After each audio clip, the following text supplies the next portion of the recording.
voice and tone. Mason's voice feels authentic, calm, thoughtful, but wounded. His restraint adds tension. You can feel the pressure building even as he plays it cool. Setting an atmosphere.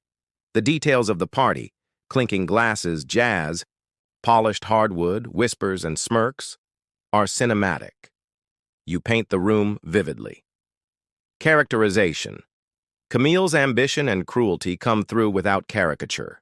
Elaine's toast is elegantly vicious, and Mason's slow reveal is masterfully controlled. Opportunities for enhancement, foreshadowing the reveal.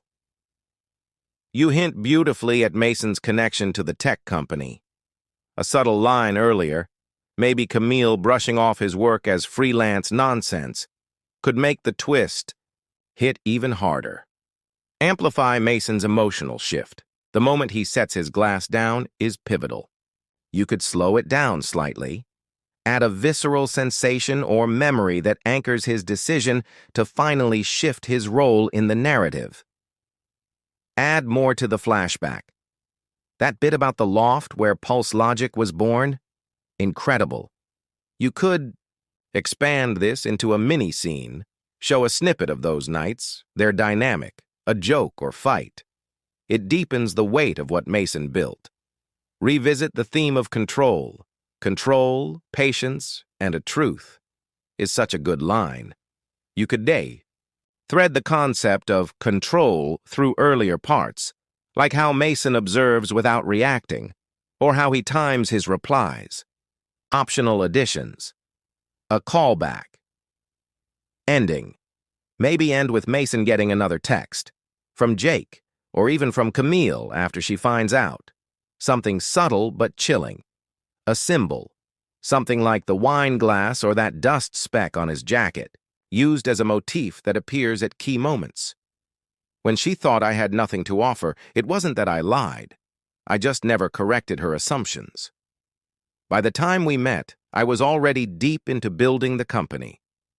Long nights. Endless. Code, while Jake handled the spotlight.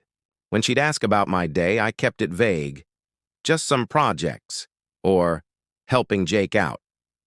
She filled in the blanks herself, deciding I was some aimless guy coasting on a friend's success. At first it was funny. Her little jabs about my lack of ambition, her teasing remarks.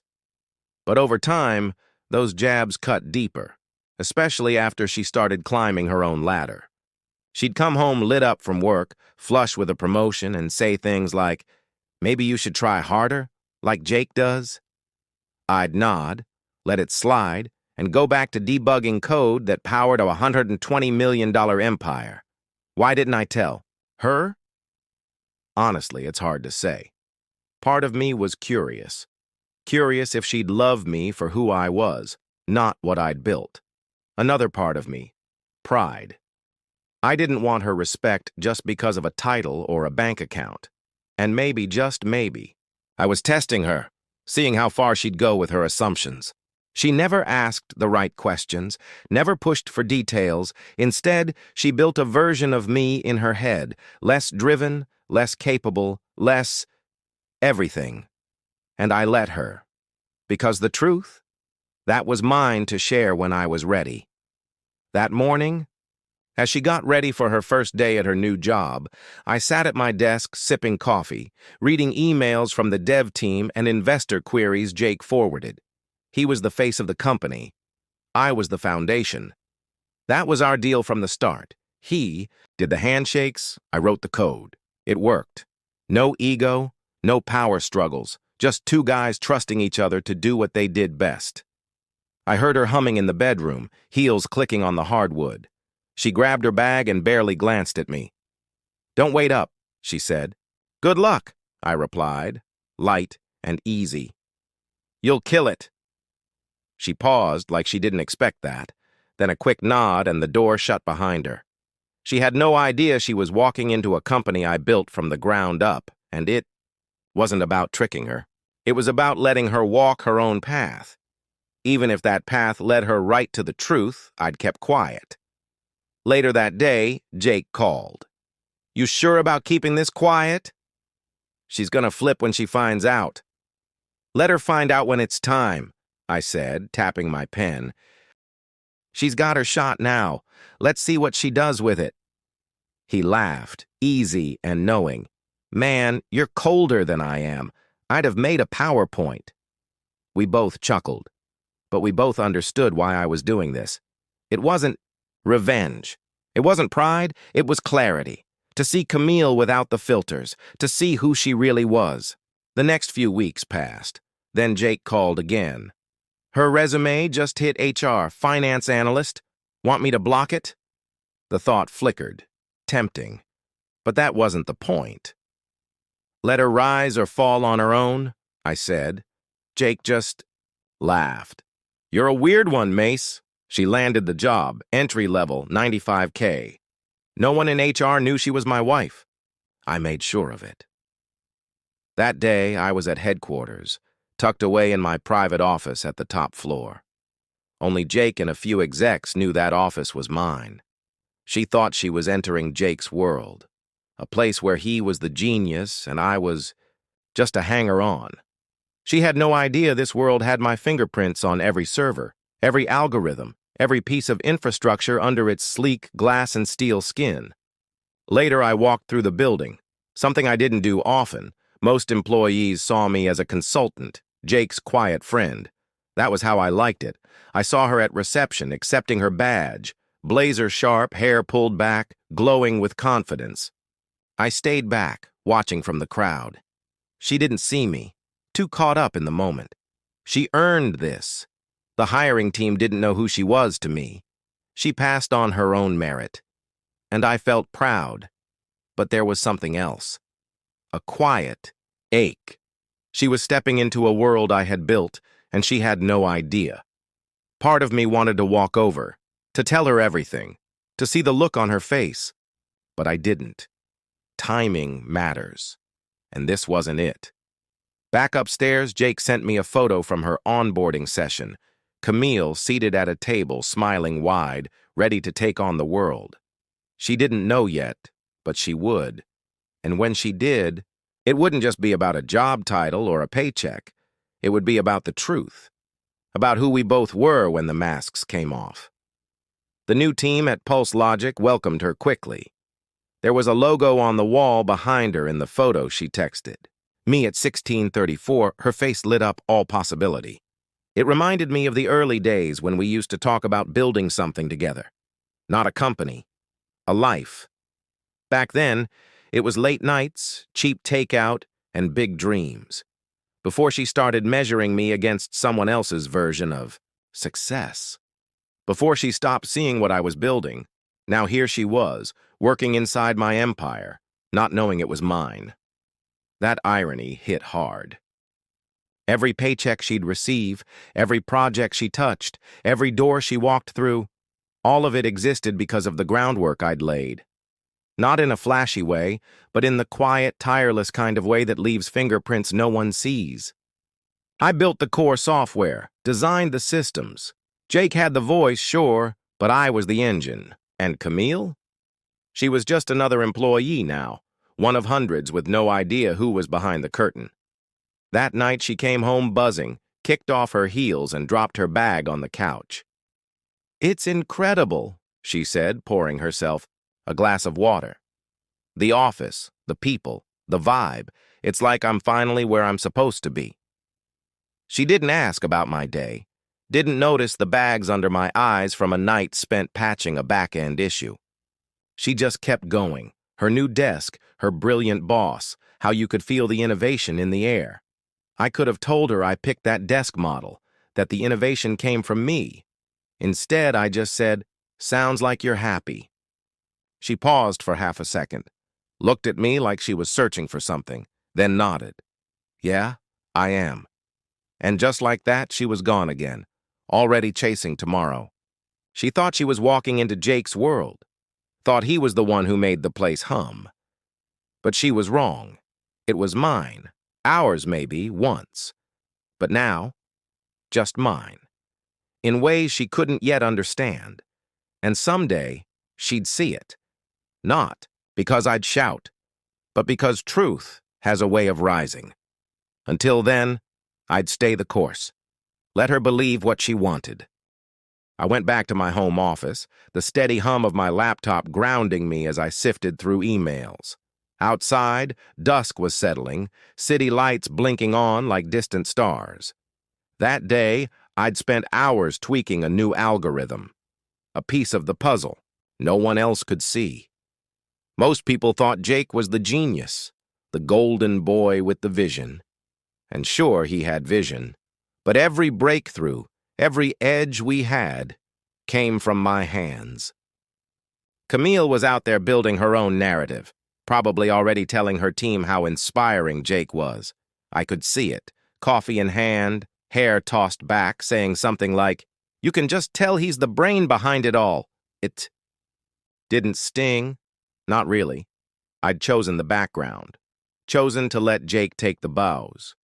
But still, hearing her say it, hearing her dismiss me as just some guy, stirred something. Later, an HR contact I trusted sent me a note. She'd overheard Camille in the break room, laughing with a couple of analysts. "There's this other founder, right? Probably just a legal placeholder. Jake runs everything. You can tell." I read it twice. Jaw clenched. Then closed the email. A placeholder. That's what she thought I was. Not the guy who built this company from a folding table and 2 laptops in a dusty loft. Just a name on paper. My phone pinged. "Jake. Heard Camille's been spreading theories about you. Want me to say something?" I stared at the screen. I could picture him casually dropping the truth at her desk, her face shifting. Shock, then the scramble to make sense of it. Tempting. But I typed, "Not yet." I got up, stretched, walked to the window. The city sprawled below, a map of lives and secrets. How many others were misunderstood, unseen, underestimated? Her words didn't wound like they might have. They were just noise, part of a picture I already saw unfolding. She could talk all she wanted. The company didn't run on opinions. It ran on my code. Every email she sent, every task she ticked off, every paycheck she cashed, my systems, my infrastructure, my vision. She was just a guest in a house she didn't know I built. Later that night, I drove to the office. The building was still empty, except for the low hum of machines and the blue glow of unattended screens. My favorite time. In the server room, I got to work, tracing a tangle of cables, hunting a bug no one else could squash. I thought of the early days, me and Jake, kids really, burning on caffeine and conviction. Back then, it wasn't about investors or IPOs. It was about building. I never wanted the spotlight. Let Jake take it. He was good at it. I didn't need my name in lights. But with Camille spinning her stories, I wondered, had I let the silence go too far? The server beeped. Fix complete. I leaned back, wiped sweat from my brow. Another buzz. Email. Jake again. Forwarded from his assistant. A screenshot of a memo Camille had written. Internal ops stuff. Budget streamlining. It was sharp. Impressive. She had talent. That's why I didn't block her from joining despite everything. She belonged here. She just didn't realize why. I let her walk through those doors because she was talented. No question there, but talent doesn't mean you see the whole picture. I locked up and drove home, the city lights smearing past in long, tired blurs. Camille was already asleep when I got in. Her shoes were by the door, her bag draped over the back of a chair. I stood in the kitchen, pouring myself a glass of water, and thought about that memo again. She was making her mark, carving out her place. I was glad for her. I really was. But every step she took was on ground I'd already cleared. The irony wasn't lost on me, her rising, ladder rung by rung, on a structure I'd built. And the man she praised? Jake leaned on me for every major decision, budgets, contracts, system rollouts. He still called or texted to ask my take. And I gave it, quietly, without ego. That's how it worked. On the stairs, I paused outside our bedroom, listening to the soft rhythm of her breathing. She was happy here. In this life she believed she'd earned by outgrowing me. Maybe she had, in her own way. But the truth was bigger than her version of it. I didn't need her. Just the whisper of air conditioning and the occasional creak of the old building settling. I was holed up in the executive suite, a corner office with a view of the city's jagged skyline. I was deep into a patch that had been stumping the dev team for weeks. The glow of my laptop lit up the desk, casting long shadows over paper stacks and a half-drunk cup of cold coffee. This was my element. Code, control, silence. Then I heard it. The sharp, staccato click of heels on the hardwood. A sound too deliberate, too familiar to ignore. I glanced at the clock.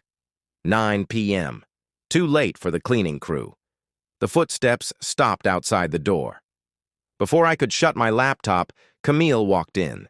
She froze, eyes wide, like she'd stepped into a room she wasn't supposed to see. Her blazer was slung over one arm, her hair tousled from the day, but she still carried that posture, like she owned whatever space she entered. "What are you doing here?" she asked, voice sharp, almost accusatory. I leaned back, keeping my face neutral. "Helping Jake," I said. The same vague answer I always gave. Technically true. Jake had asked me to handle the patch, but it left enough room for her to draw her own conclusions. She rolled her eyes and stepped inside, her heels clicking again. "Of course," she said, tone thick with that familiar blend of pity and irritation. "You just can't stop riding his coattails, can you?" The words stung. They always did. But tonight, surrounded by everything I'd built, they hit different. I could have corrected her. I could have laid it all out.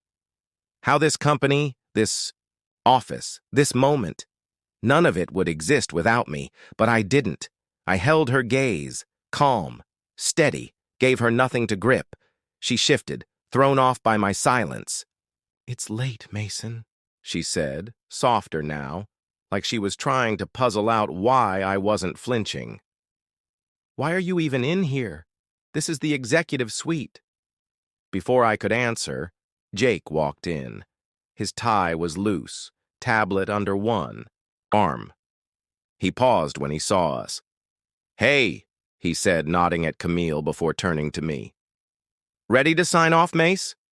Camille's brow furrowed, her head tilted. "Wait," she said slowly. "He signs things off?" Jake froze. He looked at me, waiting for a lifeline. I didn't give one. I closed my laptop with a soft click and stood up. "Just wrapping up some tech stuff," I said casually, like it meant nothing. But it did. Camille's eyes were locked on me now, searching. I could see the questions forming. "Hold on," she said. "What do you mean sign off? Since when are you involved like that?" Jake tried to smooth it over. "He's involved," he said, voice light, smile tight. "Big picture stuff. Sometimes." She laughed, but it was nervous, off balance. "Sure he is." Her eyes didn't leave mine. She was looking now, really looking, trying to reconcile me with this version she hadn't considered. I didn't flinch. I just grabbed my jacket, tossed it over my shoulder. "Long day," I said, nodding at Jake. "I'll finish up tomorrow." As I passed Camille, I caught the scent of her perfume, the same one from when we first met. For a second, I remembered cheap wine and promises. But it faded. I didn't look back. I didn't need to. I could feel her watching me go, confusion hanging in the air like smoke. In the elevator, I leaned against the wall. That had been close, closer than I'd planned. Jake's slip wasn't intentional, but it reminded me. The truth is restless, always looking for cracks. I'd wanted her to find it on her own, but maybe I was pushing my luck. Still, I wasn't ready to hand her the whole story. Not yet. She'd have questions now. Maybe she'd dig. Maybe not. Maybe pride would keep her blind. Either way, The seed was planted. Back home, the house was dark, quiet, except for the leaky kitchen faucet I kept meaning to fix. I poured another glass of water, replaying the moment Jake said my name, the way it cracked her certainty. It wasn't much, but it was a start. I didn't want her to feel small. That was never the goal. I just wanted her to see me. Really, see me, without the lens of the story she'd written. I thought about calling Jake, warning him to be more careful. But I didn't. He'd be feeling bad enough, probably pacing his apartment, second-guessing everything. If anything, he'd helped. Upstairs, I lay in bed, staring at the ceiling, her heels still echoing in my mind. She could scoff all she wanted. Roll her eyes. Shrink me down to whatever fit her version of the past. I didn't need her applause. I'd already earned the respect that mattered, long before she started measuring me by the title on a business card. Tomorrow, she'd go back to work, maybe poke around, maybe ignore it. Either way, the clock was ticking. She'd see. One day, the truth would step out of the shadows and stand in front of her, undeniable. And I'd still be doing what I do best, building, waiting, letting the pieces fall. I hadn't seen much of Camille since that night in the executive suite, when Jake's careless slip about me signing off on payroll left her with more questions than she could form into words. At home, she'd gone quiet. Her usual jabs were replaced with side glances and half-finished sentences, like she was piecing together a puzzle but didn't want to admit it. I let her sit with it, didn't explain, didn't offer. The truth was coming, and when it did, it wouldn't be because I handed it to her on a silver platter. 2 weeks later, it broke.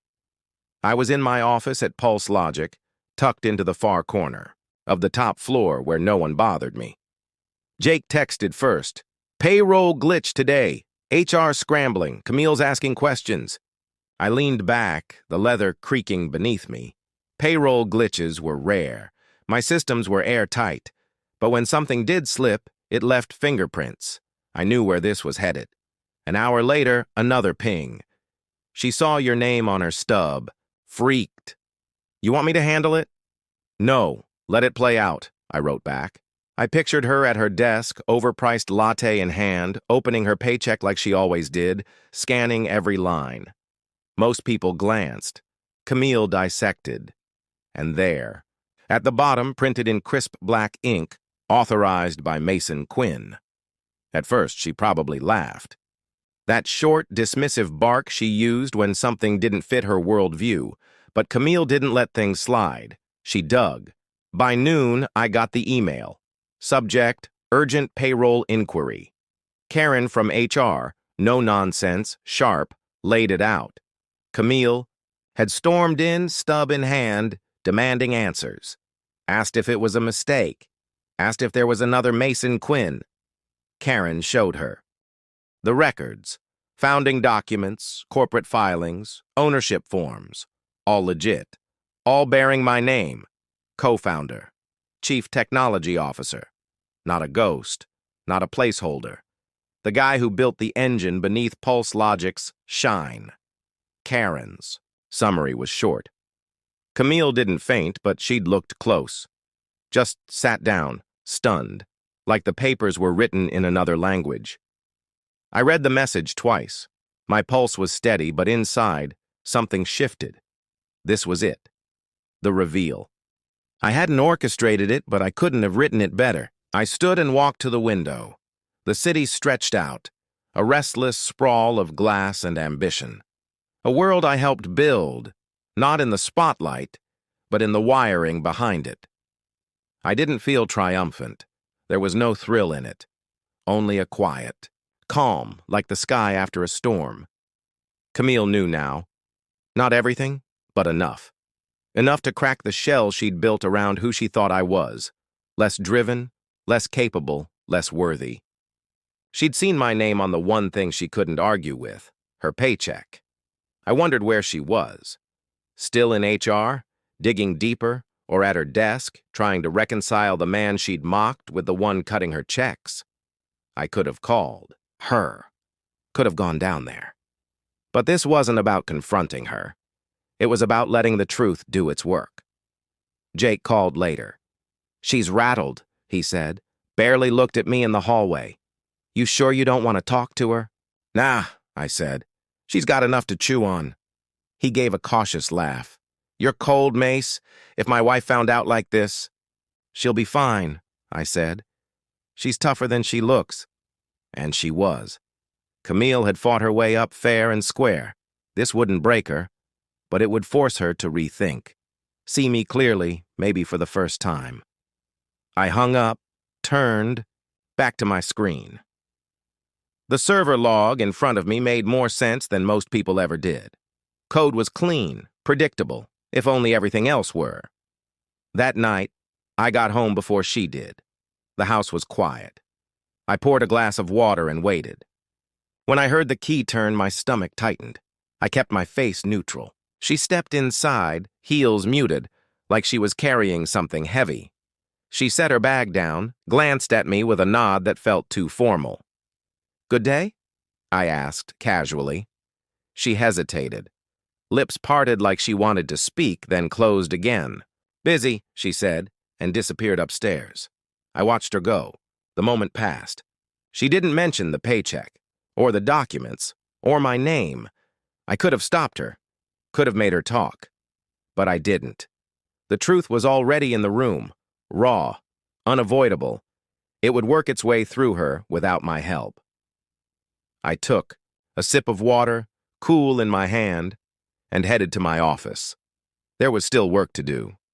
I nodded slowly, taking in her words, feeling the sting of them, but not dodging it this time. "You're right," I said. "I should have. I paused, searching for something that didn't sound like an excuse. "I got tired of trying to prove I was more than what you wanted to see, so I stopped." She looked away, jaw tightening, blinking fast like she was holding something back. "Do you know how many times I defended you?" she said, voice quiet now, almost more dangerous for it. "To colleagues, to my own doubts. Told myself you just hadn't found your thing yet, that not everyone needed to be Jake to matter." I felt that. Deep. "Camille," I said, softer now. "I never needed defending, just a chance, a little belief." She turned her head sharply, meeting my eyes again.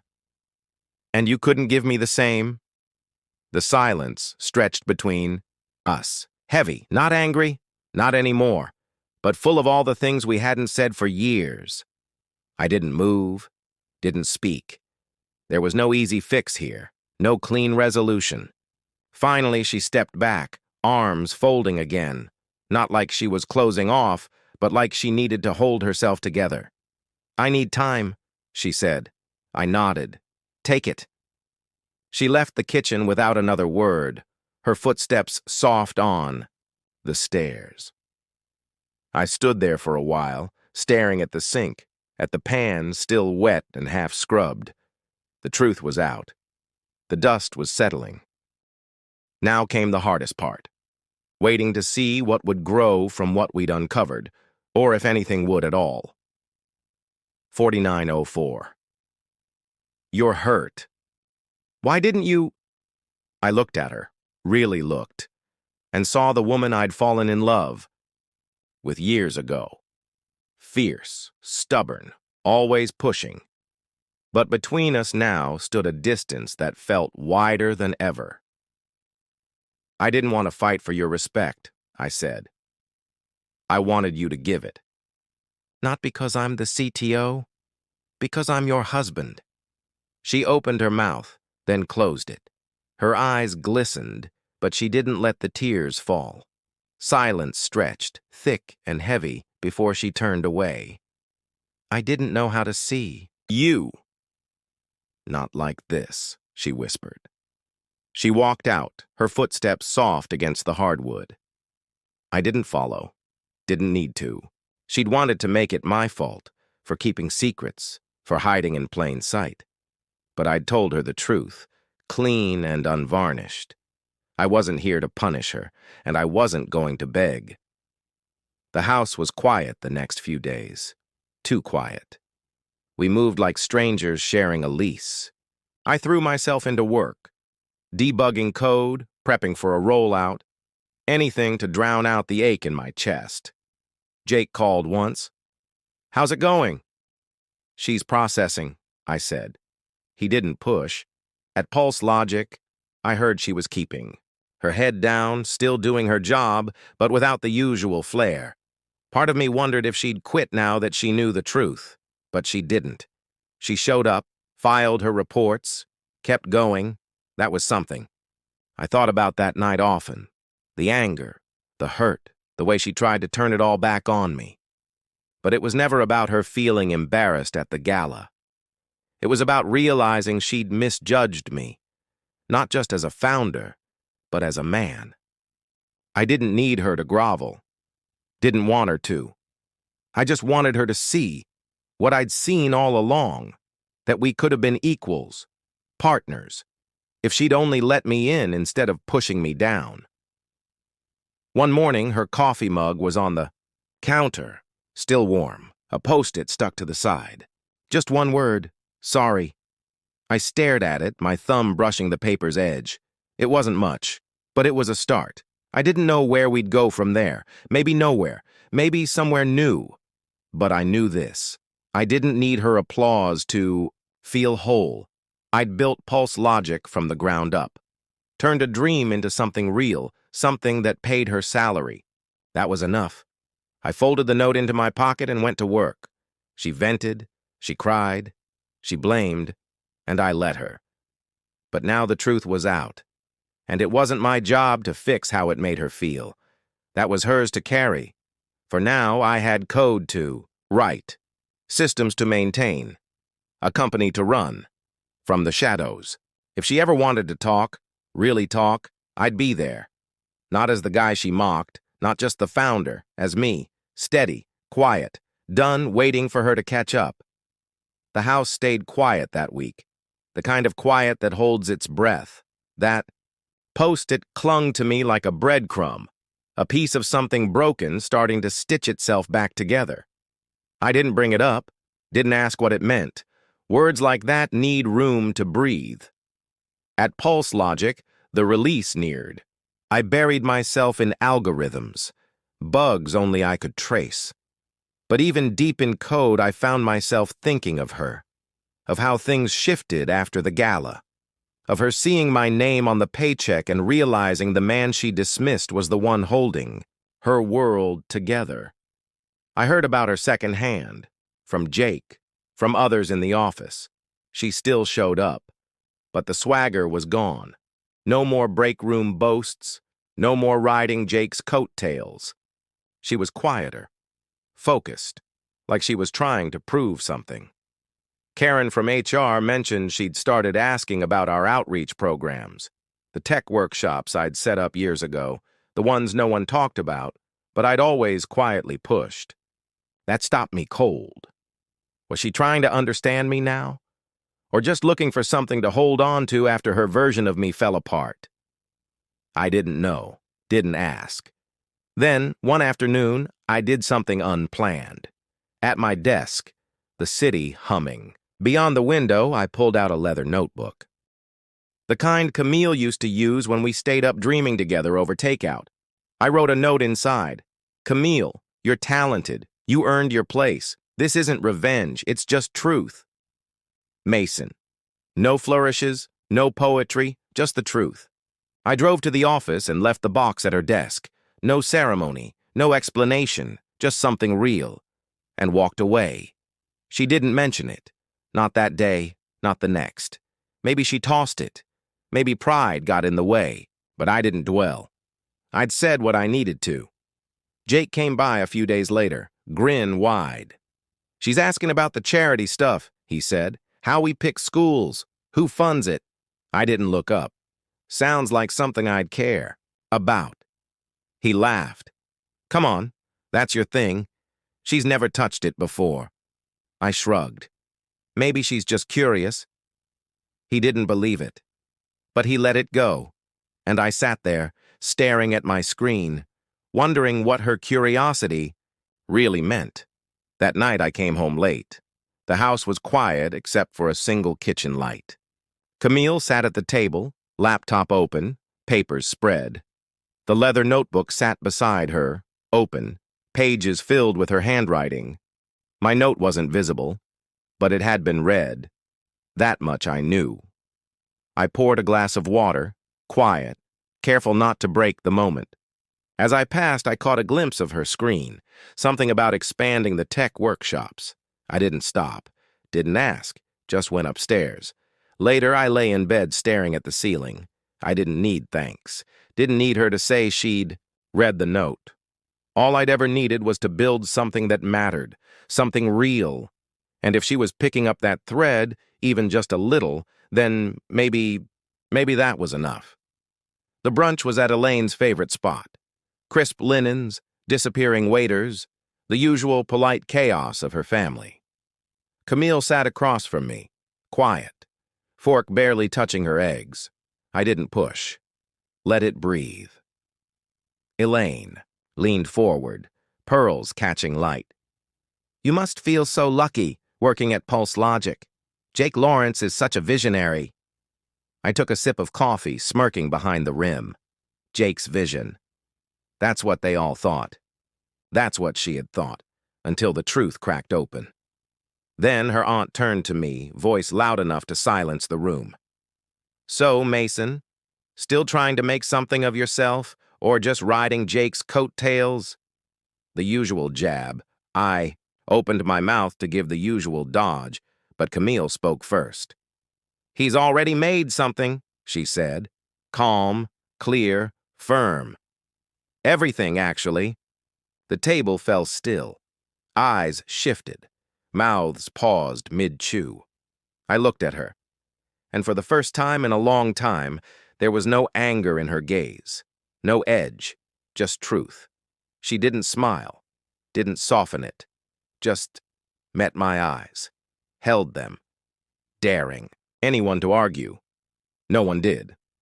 We left the brunch side by side. Our steps matched.